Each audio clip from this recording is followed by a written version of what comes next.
So, I feel blessed and I feel lucky. My husband has always been a champion for our daughter, and he has always advocated for her really well. Just this morning, our daughter was experiencing a bit of emotional regulation, and it just made me so happy to see my husband strap her into her compression vest, hook up her saucer swing, and put her in her trampoline. And I was just thinking, yes, to the black dad, meeting those sensory needs and putting those accommodations in place. Love to see it. But honestly, everybody isn't so lucky, and this is a really important topic. It's not uncommon for a couple to be in different places in terms of acceptance and awareness of autism. But what's important is that nobody stay in a unhealthy or toxic relationship at the expense of their children.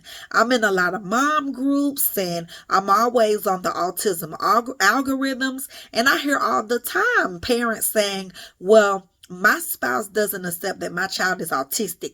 My spouse fusses at my child, curses at my child, hits my child. My spouse doesn't understand. And I'm thinking, whose child? Hitting whose child? I would never allow somebody to whoop my child, because it is my belief that you cannot whoop away autism. And if you are that child's other parent and you are standing by and doing nothing while your spouse is, quite frankly, being abusive to your child, then you are complicit, because it is your job to stand in the gap for your child and protect your child. You are always supposed to advocate for your child, even if it's against the person that you lay next to at night. So yes, my situation is that my husband is an advocate. He's a champion, and he has been remarkable in accepting our daughter and also advocating for her and raising awareness. But if that wasn't the case, I would not hesitate to leave him if that was necessary to get my child out of a toxic and abusive environment. And I understand 100% that sometimes there's barriers. There's financial barriers.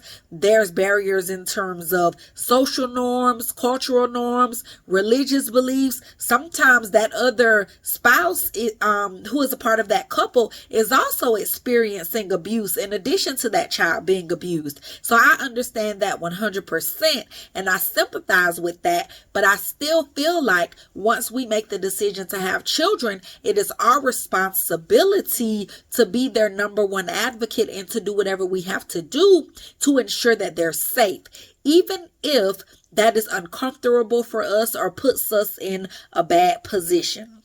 So I agree with Holly Robinson Peete 100%. I do think that a parent's reaction to the child being autistic could potentially be legitimate grounds for divorce, because I would never let a person be toxic towards my child or abusive towards my child. And I would never let a person's denial about my child's diagnosis, I would never let that denial stand in between me getting my child the help that they need. So I would just go ahead and do whatever I had to do, no matter what they thought. And even if that meant that my spouse resented me or had some sort of feelings towards my actions, I wouldn't care. And when it comes to cursing at my daughter, fussing at my daughter, hitting my daughter, no, we don't do that over here. So no one, gets to do that. So those are just my thoughts about how autism might impact relationships, and also why a lot of relationships end up not being successful after a child is diagnosed with autism.